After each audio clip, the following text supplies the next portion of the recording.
Grow Great is a city government leadership podcast with Lisa Norris and me, Randy Cantrell. Each week we share insights, experiences, and wisdom to help you and your leadership grow great. Our website is growgreat.com.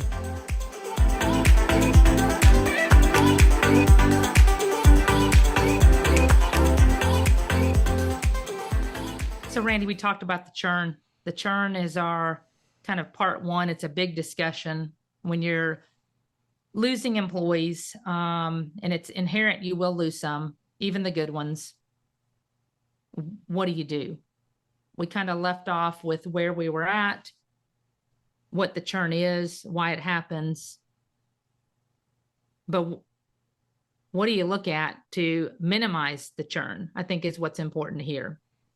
And offline, we were talking, I always call it the four-legged stool, and I had to think about it for a second because I was at 3 legs for just a few minutes. And I was like, what's my fourth leg? Yeah. I need more coffee. Yeah, it's turned into a three-legged stool instead of a four-legged chair. That's right.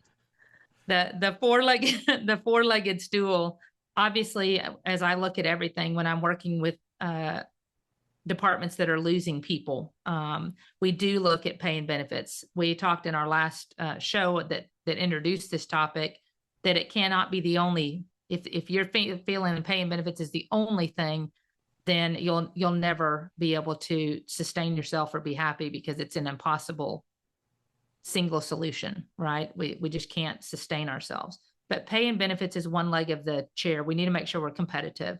The second thing is to review our processes. You have to look at what is causing this internally, externally, at the time of hire, after the hire. What does that look like inside? Are we efficient? Is our time to hire reasonable? Is what we're doing on the background checks, does it make sense? I mean, those are just components of it, but processes and efficiency can be a huge part of what drives people away that are in your organization, or what keeps you from getting them on the front end. So you have to look at that and review it to make sure it's efficient. The people is a huge part of the four-legged chair. And that's from a leadership perspective, the leaders that are investing in people, the value that the employees there bring to the table and know their worth. And then as you hire them, making sure they align with what's important to you as a leader, align with what you're looking for in the next, I always call it the next great one. You know, what am I looking for in the next great one that has the attributes and the values that align with not only our city, but with me as a leader and what needs to be important to the team members I bring on. And then lastly, culture. Culture includes a lot of things. It's work environment, it's the atmosphere, it's the hours, it's balance, work-life balance. All of those things on that four-legged chair have to be level, have to level that chair and make sure they're all equally important, because you break one leg of the stool of the four-legged chair and what happens? Yeah, it doesn't work anymore. Yep. It doesn't work anymore. So all of those components are important when I talk about the churn.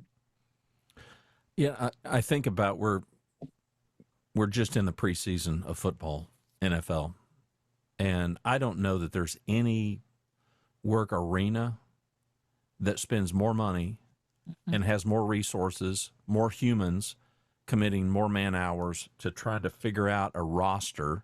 You've got rosters at work. They've got rosters. Okay, it's an athletic endeavor, but when you stop and think about it, these people they've got video that goes back maybe to junior high, certainly to high school, on players if they played high school football. They've got college video. They've got high school coaches and they've got college coaches that they can go and talk to about this player. What kind of player was this? You've got personnel departments in the league, in the NFL, that are it's a big team of people that are pouring through all of this information. And then we get this person, we either draft this person or we invite them to our training camp, and now we put them on the field and we're watching them. We've interviewed them. We've given them all kinds of tests and assessments, just like city government does. But we've got a lot of historical data on these people and the people who coach them, which is very unlike how the real world tends to work. And look at how frequently they don't get it right. Mhm.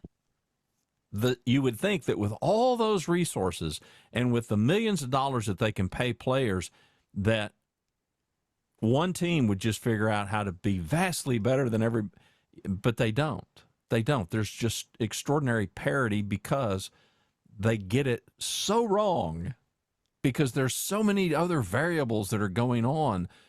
These are human beings.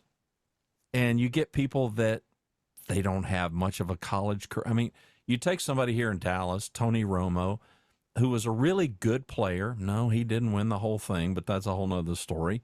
But I mean, here's a kid that came out of some small college in Illinois, and I don't know, he was a stinking gunslinger, at the NFL level.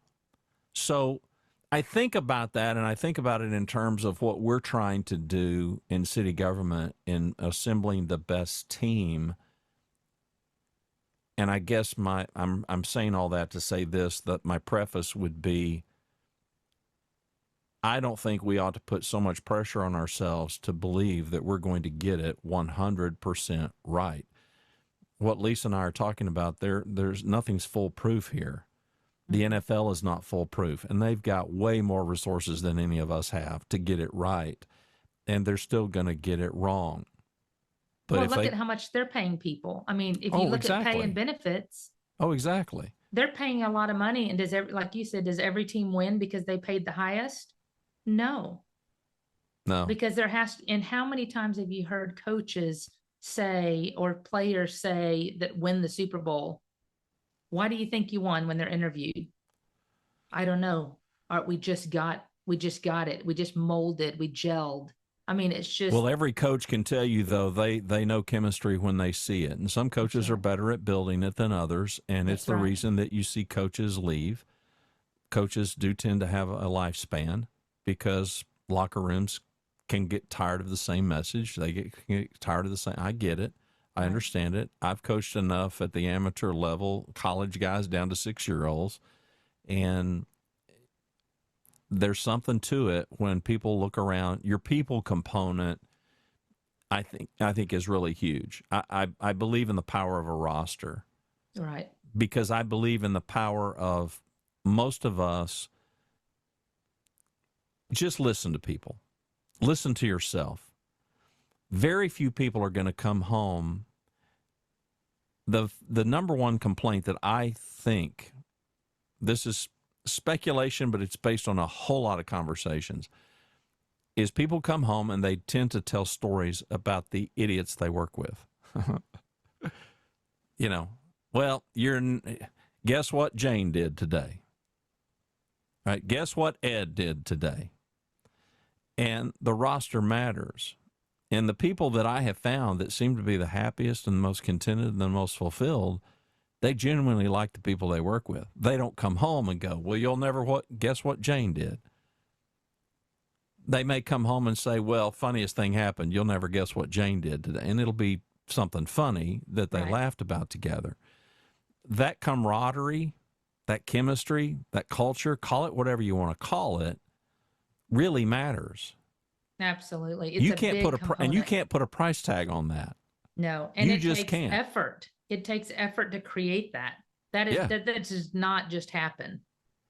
That's right. Great culture is a lot of work by everybody that's involved, not just the leadership team, but by creating that spirit that permeates through your organization. Yep. Yeah, we care about who we're playing with. The people in the room matter. The roster matters. And I've yet to find anybody that can put a price tag on that. I've yet to talk to anybody, if they're a leader, if they're not a leader, if they're just some schmo or they're at the top of the food chain, as we say. They really care about who they spend their time with. They care about whether it's 8 to 5 or whatever it is, who else is in the room. Who am I playing with? Who else is on this roster? It really, really matters. That's right. And we've talked about leadership matters, and it permeates this culture, this worth and value of the entire team. Because you can have a weaker, less talented individual, but great leadership brings out the best in that one person and the best in the next person. And their stud brings out the best in them, but doesn't value them any more or less than another. And you've talked about coaching. We saw this so much when, I go back. Don didn't have a higher level like you had, but he coached from, I don't know, the kids were probably 8 up into high school, where they kept asking him to continue coaching, even though he said he'd stopping at high school. And, I remember him taking this team of kids that just happened to live in Carrollton from all over, a rec team. And as he kind of fell into the coaching job, because our coach unexpectedly passed, had high diabetes and other things, but he unexpectedly passed, and they asked Don to coach the team. And so Don took these rec kids and looked at each one individually. And I remember it didn't matter. We had a couple studs on the team that just had natural gifted talent. And we had a guy that would pitch and it would arc slowly and land over the plate. You're just waiting for it to get there. He was able to utilize the skills that person brought to the table to make them the most valuable, the VIP of the game. I remember he brought in that guy that just arced it and just barely could throw it, right? Well, we were in probably a championship game. It was either the semifinal or final, and the kids we were playing love fastballs. And he's like, okay, Lucas, you're going in. And Lucas is like, why, coach, why, he goes, Lucas, I just need you to get it over the plate. He goes, okay, coach, and I remember him going in there, and those kids, he was just lobbing it. He's throwing as hard as he can, lobbing it. Right. Right. And those kids were swinging. Have you ever seen people swing so hard they spin around and fall? Oh, yeah. Well, their timing was completely thrown off. Time after time after time. And they won the game with the Lucas and the other. I think there was another little kid that could just barely pitch. That once they started timing Lucas, they brought him in because he threw a curveball that just would drop. Yeah. Nothing magnificent. These are 10-year-olds. Yeah, right. But that's the power of team and the power of value, and knowing not only a coach not saying, okay, I need to bring in my stud pitcher. Yeah. He knows the value of the player and where to use them for the strength of the team. Right. Right. Well, and we're talking about assembling a team. So walk us through these four. And let's help us understand your perspective and your experience, and let's see what we can learn. All right. So we talked about the first leg of the chair, which is often what we hear managers talk about. If I just had pay and benefits, I would never say if you just had. You've got them. Now, you need to be assessing them. Are they competitive? Look at where your current people are. We always assess here in Grand Prairie, where are our current people and where are we bringing them in at, the new person, and making sure that's fair but competitive based on their skills. Now, every city does it a different way. For us, we are looking at their total years of experience that got them to this point, not just time at this level to pay them. That's different for many cities. But we look at kind of total value and total time, and then what you're bringing to the table and certifications and education experience. So those need to be competitive. You need to pay fairly. You need to pay competitively for the market. And if that's off, you need to work with your, HR department to get it improved where you can, what you can afford. And that's different for everybody. So for us, that's how we do it. We look at both internal and external market, and we keep that pretty current. We're doing a compression study as we speak now and making sure we're paying fairly. In some cases, we want to be number one. We want to be at the top because it's horrible an effort to try to find people and keep them. Detention, building inspectors. It's a lot of those we pay top notch for, planners, because there's so few of them, right? So you have to know your market and pay them. That's on the pay and benefits side. Benefits, we just keep up with what other cities are doing, and are we in the market for similar benefits. Sometimes we don't do all the things that other cities do. Sometimes we do different. But we look at that and what works for us. Second thing is the processes. It's so important when departments are saying, I can't get people. The first thing I go do is check with kind of our recruiters and the managers and saying, okay, how long does it take to hire somebody? Well, it takes you 4 months. Well, every time we call them, they're not available. They've accepted another job. So that's the methodology. You're taking too long. You need to look at your processes and figure out what in the process is getting them on board. And then once they're here on your existing team, it's not just a pre-hire, it's a current retention issue. You've got to look at what are your processes internally. Are they efficient? Are they driving people away? Because everything is so cumbersome and clunky and antiquated, and you need to fix what you can, because that gets frustrating for people really fast if they're doing things 3 times, if the meetings are too long, if the meetings are too frequent, if they don't have work time, right? I mean, you have to study processes internally to make sure, are we losing people that are frustrated because something isn't going well? As an HR director, how often do you guys look at that? Or are you always looking at it?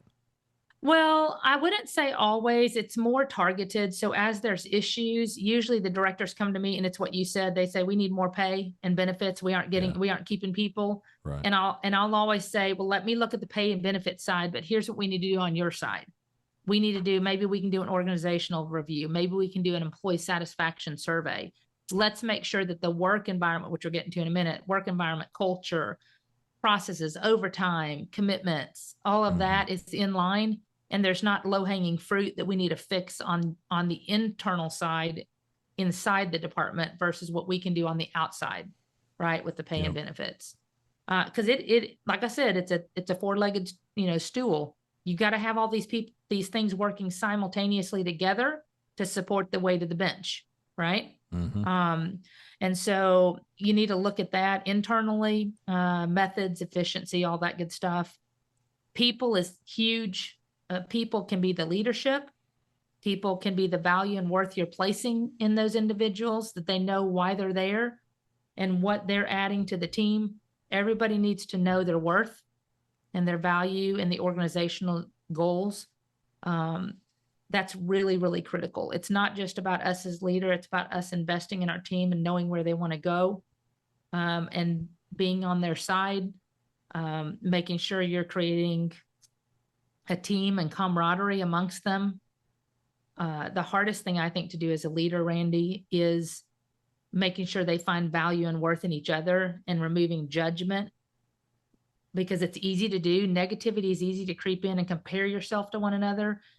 And we do Thoughtful Thursdays once a month where I focus on understanding one another. I don't want them to be like you. I brought y'all all to the table because you're different, and perspective is important. So understanding that in each player and helping them understand and accept others who are different from them for a variety of reasons and why they're valuable is critical. That's what brings camaraderie. For you as an HR director, for your specific team, your own team. So if you interview somebody, walk us through your thought process as it relates to this person and their ability, in your mind at least, to fit with the existing players on your roster. Well, I look at a lot, for me, once it gets to my level, I let my team do the interviews. I tell them, you can do a telephone interview, you can do an in-person. I want to see them at the end, because I'm asking the question, what motivates you to do a great job every day? What are you looking for in the next employer? Why are you leaving your current one? Because all of those things are going to tell me what's important to them. Yeah. What do you look for in a leader? What do you look for in a teammate? What was your most irritating thing at your last employer that drove you nuts? I don't ask anything about their skills and abilities. I'm assuming those have been vetted. Are the skills and abilities, is that the main thing that you want the interview panel to vet before it gets to you, or is there something in addition to that? Nope. I just have them make sure that they can do the job, but sprinkle in fit. I always tell them, I don't want fit before they ever get to me. You need to make sure they're going to fit. Right. Not only where they are now, but it's really important to me to see where people want to go. Right. Yep. If you have a person that's brand new in the career and says, I want to replace you, tells me a lot about a Right. person. And a lot of people think that's a strength to say that, but that's not humble. That's not humility. Yeah. I that's want to right. know, I want to become the best at my job. So eventually I can become Right. a director. That's what I'm looking for in an answer. I Yeah. want to do the best I can for you in my role and help others. Those are the things that are important when I'm hearing an answer. Yeah. What's important to you about others? When they totally focus on self, and that's natural in an interview, they sell themselves. But I'm looking for, what do they value in their teammate? What was important to them in their leader? What's their best mentor been, and why? Those are the things that will stand out to me and tells them if their values align with mine and my team's. You got any story? I'm putting you on the spot. You got any story of somebody that good candidate, but for whatever reason you just thought probably won't mesh well with the team? Um, there's been lessons learned over time. I can tell you that. Where I didn't ask all those questions. I used to ask the technical abilities. And I've debated with upper leadership on this at times, where probably probably 6 years ago, so not very long in my 26, 27 year career here, that I used to ask all the questions about, tell me a time when you started a project. Tell me, how Right. do you take initiative? Tell me, and it's all these skill-based things. And I don't know if you've ever been in interviews where you're like, I'm not, no, I can get, yeah, I'll retrain them. Yeah. I have I'll learned to fix go with them. my gut 100% of the time now. Yeah, If there is exactly. something they don't answer well and it throws up a little bit of, I don't call it a red flag, but a yellow one, I typically don't go with them anymore. Yeah. I've learned to ask different questions to get better results. And that's a big part when we talk about curiosity. Ask better Mhm. questions to get better answers. So I've had a time when I was interviewing and I focused on their long-term ability, long-term skills. Mhm. How long have you been doing this? I wanted somebody that's been in HR 12 or better years so they can come in and hit the ground running. And you know what I found often in those, and I hired 2 of them at the same time. And this has probably been 7 years ago or better. Both very technical, had been doing HR a long time, not necessarily in local government, brought in a lot of skills. And you know what happened when I asked all about skills, not about fit, when I got them into the team, very self-focused, very much competitive, actually competitive against one another, always comparing themselves to one another, how much value they bring versus what the other person brings. And I quickly learned, trying to mold that. I saw the yellow flags and thought I could change them at the time, naive. And this tells you, I mean, I told you this is like 8 years ago. And so this is not like I learned this in the first 3 years. But I had at the time managers that said, you need to get people that are very skilled, low time investment, right? Just get them up and running so you can let them go. Yeah. And you know what I found? I can't do that here. Pace is too frantic, tedious system. You have to learn it and do it well. You have to understand the why to everything that you do. So I completely, and they didn't last long. I think one of them quit within 6 months. Another one I had to let go eventually because they were just causing chaos and leaving a trail behind them of wounded animals, Carnage. Carnage. Yeah. And so, I had to cut them loose. And so, and that's tough because I had invested so much energy in trying to make it work. But you got to learn to hire right. I always call it hire for life, kind of like we talked about a marriage. Mm-hmm. You've got to interview them almost like it's a marriage. What are you looking for in the qualities of the person in front of you? Do they fit what our city's about? Do they fit the mission of people and service? Do they have a heart and passion for service? And What's been their... have we commingled this with your fourth leg? Because we hadn't gotten to the fourth leg. Okay. Yeah. So the fourth leg becomes, once you're interviewing the people and you've got to establish, when I talk about people, you've got to invest from the top down. I mean, it's difficult. Let's say your city manager does not have the same vision you have, and you're completely at opposite ends. That's going to be a more difficult transition as you go down. Typically, you'll see alignment because you've stayed there and you want to be there. That's what I've seen. I mean, that's what we have here. No matter the change, you have to adapt and align, but it doesn't mean anything was wrong, or it's just different. Different's different, you know? So we've had, and we've talked about that on a lot of shows, we've had transition at the top 100%. And you just have to learn the different perspectives of each person, what they value, and then align yourself with them and your natural values. You don't want to change your values to do that. But I just had to align to their purpose and mission. And when we talk about culture, culture is key. Culture is your work environment. Do you have a work environment where people want to get up and come into work every day? I call it they're choosing joy, not happiness. Joy. Happiness is moments. Joy is internal, right? Yep. So when you have your pay and benefits are competitive, your processes and methodology are aligned, efficient, and you're working towards that at least. That has to do a lot with engagement too. You'll engage people if things are efficient because they're empowered to make those changes. Then you've got your people, you value your people, you've invested in them, you're growing them. All of those things matter, and you've got camaraderie. And then they have worth. Then you get to the culture, because now they want to keep that work culture. They want something healthy. They want to love coming into work every day. Overtime needs to be reasonable. Work methodologies need to be reasonable. They need to make sense to people. And all of those things have to be working in tandem, as I called it, to keep your bench strong and healthy, right? If one leg's weak or one leg's broke, well, you've ever sat down in a chair and you hear it squeak and you're like, oh God, I need to lose weight Right. or I need to check the components of the chair, the strength of the chair. One of the legs is off. It quickly loses its strength when one leg is off. And that's the same with these 4 components. If one of them's off, and it's a never ending process, something's going to be off, and it's going to take work all the time. They call it the marathon, not the sprint. You're always going to be in it, looking to tweak and modify and then roll for a little bit while it's strong.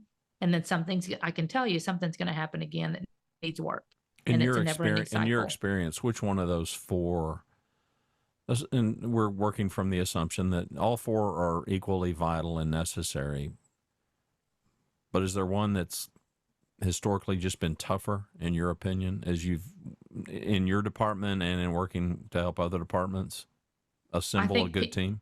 I think people is the hardest. People take the most work because we're humans and we're all different, but culture is key. I would say, there's not really one Randy here other than the human side of things. Every person sees things differently, acts differently. I tell people 10% of your people are taking 90% of your time. That's where your time investment's going to fall. But you won't keep any people if your culture's not right. You just won't keep them. So of those 2, probably culture is key to retention and them being attracted to your organization. But retaining them, they've got to have a team and leader that they want to see and have value in every day. If they don't have that, they don't want to get up. If the work environment's bad and the people are bad, those 2 things will destroy a team. You will not. And then you have behind you a perception that you have to overcome, because that gets out. Sure. If your culture's not good and your people, and it's a tough team, people will thieve them, or they're going to go find something else. Those 2 have to be aligned. I come from a perspective of, as leaders, what can we do? There's plenty of stuff that we can't do. If you are a director and you've got a budget, that's a constraint. You've got to deal with the budget. You can moan about it, you can gripe about it, but until next budget planning season, you can't do a whole lot about it. You can go to the upper brass and you can make your pitch and appeal, but And it may happen, but it's not likely going to happen. And so you've just got to deal with that. We've all got them. We've all got constraints. None of us are God. None of us are able to control every variable in all of this equation, or all four of these things 100%. As a leader, you can do what you want, for instance, when it comes to people, culture, fit, roster.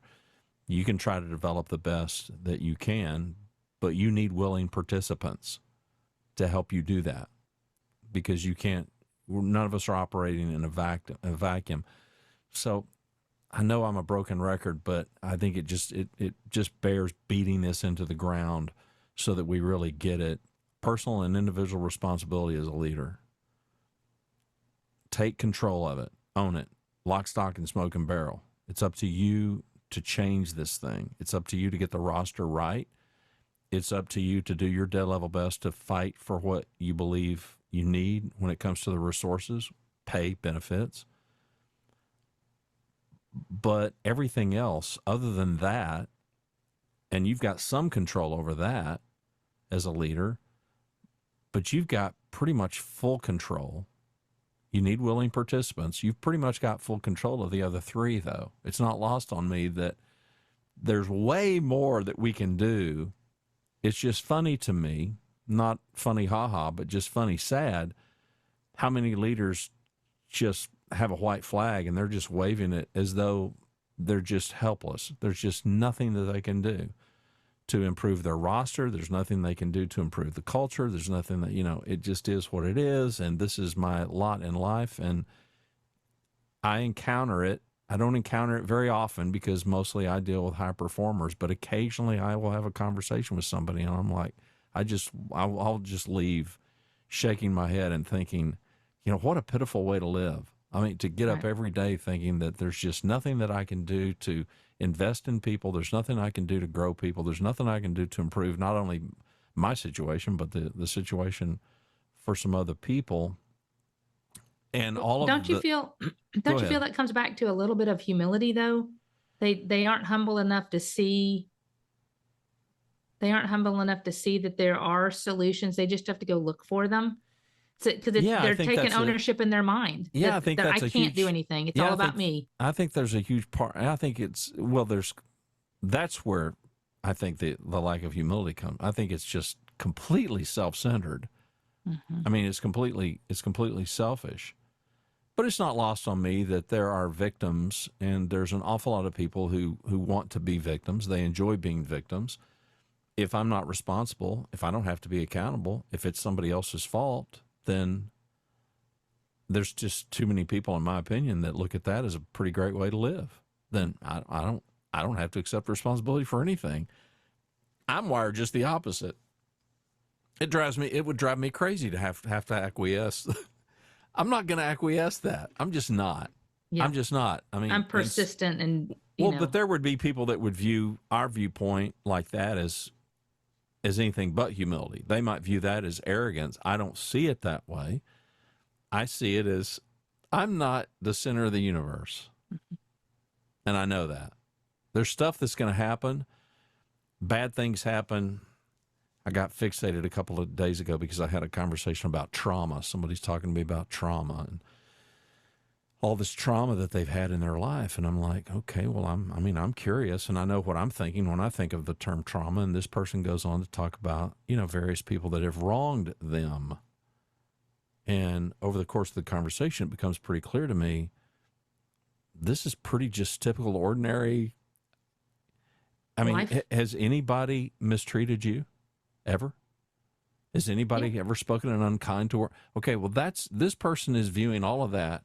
Put all of that in the basket and let's call that trauma. And I left just fascinated that they really believe this. To me, trauma is a soldier that has gone, over to the Middle East somewhere and they've been fighting against terrorists and they've seen all kinds of things that my eyes have never seen, don't want to see. That's trauma. I'm not thinking of these injustices that have been perpetrated on me, knowingly or not. I just don't feel I don't feel traumatized. It's just interesting to me the vantage point that some people take to absolve themselves of. I mean, this person was coming at it as though some of the problems that they were having professionally and in their personal life stemmed from these various injustices done to them. It's Well, just that's not. much easier than taking accountability Yeah, it's that just we not are my. empowered to change Yeah, but it's something not my. It's ourselves. not your worldview. It's not my worldview. But it Right. is the worldview of a lot of folks, It and is. I'm a broken record. It's why I said in the first part of this, let's just think about let's think about what we can do, and let's think That's about right. it in terms of what we can do for these other people. And so it's not lost on me that 3 of the 4, really you could argue 4 of the 4, we got control of it. Now, That's you right. don't have control of the purse strings completely, but if you're in some position of leadership, you've likely got some degree of input on the budget. Doesn't mean that you're going to get what you asked for, but you can at least make the appeal, and you can at least make the pitch. But the other 3, man, if you're You're a in control of a director, lot. if Yes. you're a director or you're the boss, you pretty much got it in your control. Well, I and if don't know. you're a For team me, member, that's it. Randy, I mean, if you're a team member, if you're not a director and you're listening to this, you also have control. Yeah, How exactly. I how think how so. your teammates view it, you can either, I always, I call it weeding the garden, weeding out negativity. If What is the different message if you're on a team that says, man, this team sucks. I am so sick of having to do this every day. What if you hear that every day?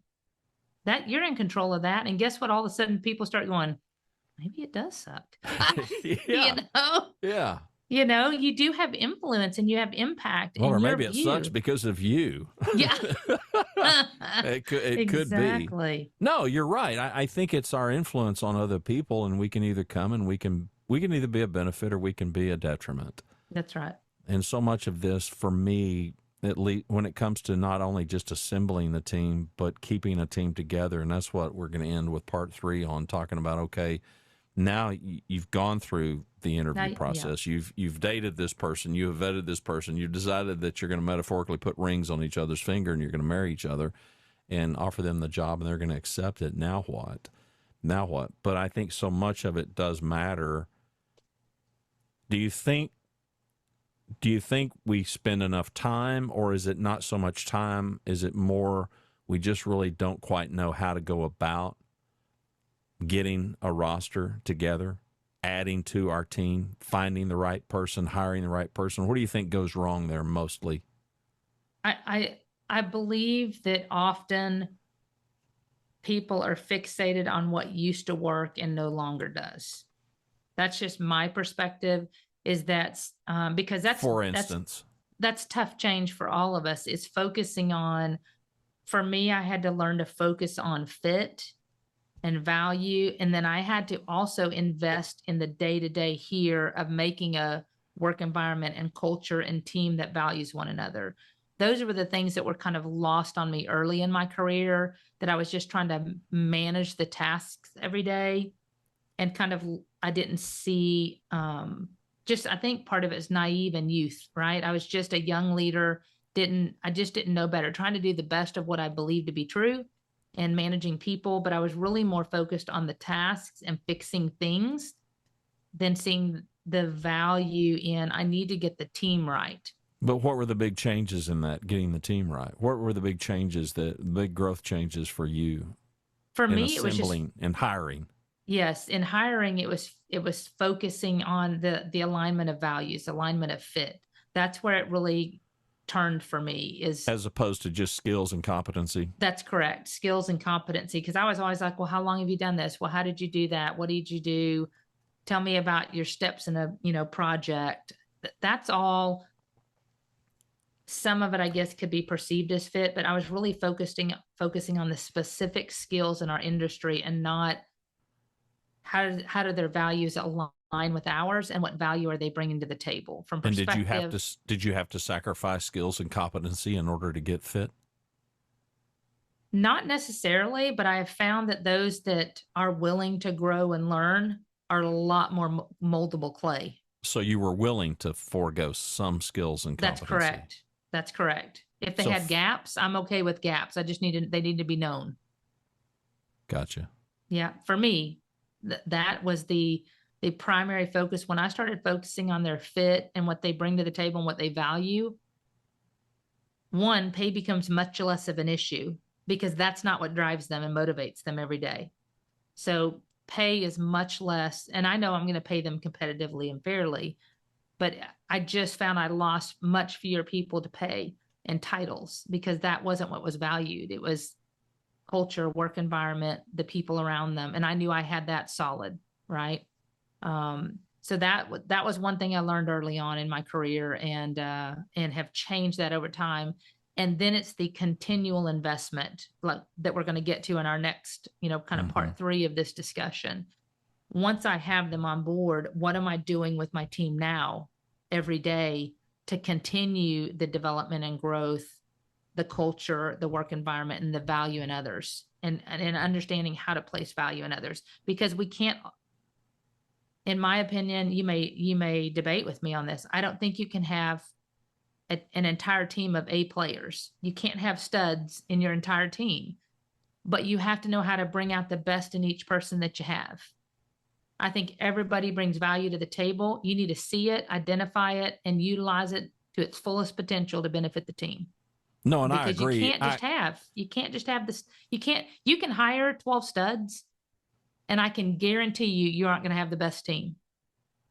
I can guarantee it. Yeah. But no, I agree with you. If we define, the A player as the person who's just, they're the all-star. Teams of all-stars don't tend to work out. That's right. Too terribly well. So no, I completely agree with you. Before we wrap up this part 2, I got a loaded question. It's not really loaded, but I'll blindside you again. Since the pandemic, what are some big things that you've learned that work now in today's environment? Maybe they did before the pandemic, but largely because of the pandemic, and it has sparked so much shifting, mostly the remote work stuff, but more than that, even more than that, it seems to have impacted just culture completely. What are some things that you've learned in the span of the last 3 years that you do today differently that you have found are effective and work because of the pandemic? Well, I had briefly, I don't know if we really focused on this in prior podcasts, but one of the things that I really saw very evident, I called it the great reprioritization. A lot of people called it the great resignation, people just quitting. Yep. To me, it wasn't just about the quitting because that implies they want to work. I think so many people decided, this is my Lisa Norris opinion only. This is not fact-based. This is not survey-based. I believe so many people reprioritized their lives because they were losing loved ones. There were financial challenges with things closing down, industries closing down, mom and pop shops that had to close that couldn't survive it, all kinds of things that impacted families in such a way and to such a degree that we have never seen in the nation, that people reprioritized what's valuable to them in life. And I think the same happened in business. At least I saw that here. The value in being happy and being joyful and appreciating what's in front of you and not what you don't have, appreciating what you do have versus what you don't, became very, very evident. And I saw this big shift in just gratefulness for the ones that were on the team. There was just this appreciation for what we have and not what we don't. But secondly, it was a complete shift in hiring in the industry and trying to find people. I've never seen the degree that we have now of trying to find candidates because they are really kind of ruling the industry now. They have the power, the candidates do, because there's so many people that are available for work but unwilling to accept things that aren't what they believe to be valuable to them. Before, people just tried to get jobs. I call it people hired bodies. We just need a worker. Now there's not that many workers. There's a lot, they say there's a lot of unemployed. There's a lot of underemployed, which means they're in jobs that are less valuable than their skill sets would lend them to be. But it's been an unusual dynamic of trying to find people that want to work under the conditions that we have. The pay, the benefits, the culture. It has to all, this four-legged chair has to perfectly align for you to get the people. And then just trying to find the people's a huge challenge. That's where I've seen the main shift. A dynamic and gratefulness of those here because of what I believe what they've lost and what they've seen their family has lost. And then trying to find the people that do want to work and compete for them well. All right, my last question, then I'm going to shut up and let you end the show. So keeping with that thought and these four legs of this chair, what changes have you personally implemented? Any changes in how you view those four things or your practice of those four things in light of what's happened to us in the last 3 years? Absolutely. I mean, that's where I call it the COVID. Yeah. COVID really, when we were separated from everybody, I think pretty much everybody had to work from home, keep your distance, can't come into work because of the volatility of the spread of this infection. That's what developed what initially started as our I can't remember the name of the original. It was a Friday, Feel Good Fridays. And we did it every week to now Thoughtful Thursdays that would have evolved over time to once a month with the team, because I found quickly through having a very, very sick mom who was in the hospital and became pretty much incoherent and unable to move from a person that had been completely independent, that I couldn't see, and that the value of people and human touch was critical to her, and she didn't have it. I saw a thriving person go to almost nothing, right? When I saw that and saw my team, I quickly learned I got to get these people connected, and I've only got virtual to do it. So I need to figure it out. So we went to these Feel Good Fridays and now again, Thoughtful Thursdays, where the entire time was focused not on work, but on each other. What's your struggle this week? What's one word that describes how you're feeling? And we quickly started learning about one another. And I had to be very strategic in how I did it, because it was a lot of, you'd be surprised, a lot of tears that came out, a lot of similarities and a lot of differences. And a lot of what people, for instance, if I said one word that, how you're feeling this week, one word, and it would be anxious. And people automatically form what they believe to be true that you mean. And when I'd go back around and say, now tell me why you feel that way. And I had to tell them it was a no judgment zone. This is a time that we don't judge each other, that we lift each other up. We are to lift and support. If you walk out of here and break each other down, this is going to be completely ineffective. And they all embraced it on our team. And when you started talking about, okay, I'm anxious because my child just told me they're thinking about suicide and they're 9. It was that kind of stuff coming out, and it didn't have anything to do with work. That's where I saw this huge shift of, we have got to understand each other and where we're coming from. You have no idea what people bring into work each day. And when we learned that, and just appreciating, and when you see somebody's facial expression, you don't just walk by, you stop. Hey, you okay today? We've just learned a lot about that during COVID that we had never really had to pay attention to as much before. Or didn't think we needed to. Yeah. The value of team and investing in one another became absolutely apparent. And do we still need it today? And you got to understand, and Randy, you know me well. For years, I focused on the things I needed to get done. And then it evolved in not only what I need to get done, but how is my team doing today? I mean, that has to be an everyday thought. And how am I growing them? And how am I adding value? And how am I making sure they know they have worth and purpose in their job to this city, that they can make a difference individually? That I really had a shift in that dynamic, and especially in valuing one another. Because I was thinking they'll value one another. They're just teammates. They see each other more than I see them. Well, that wasn't true. That wasn't true. Not that they didn't want to, they just didn't know how. They just were trying to also get things done. That's been the biggest growth that I've seen as an outcome of COVID that really had to shift how I thought as a leader. And it continues today, just in a different level.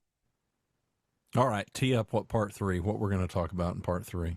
So we've gotten to defining the churn. We talked about the 4-legged chair that is involved in churn and assessing those, the components. I think now, once you have the churn, you've lost somebody, you've now hired somebody to fill that. What next? What do we do with our existing teams? Let's say you're filled up for the moment, because the churn is inevitable. It's going to happen again. What do you do with that now that you're here? That's what we focus on next.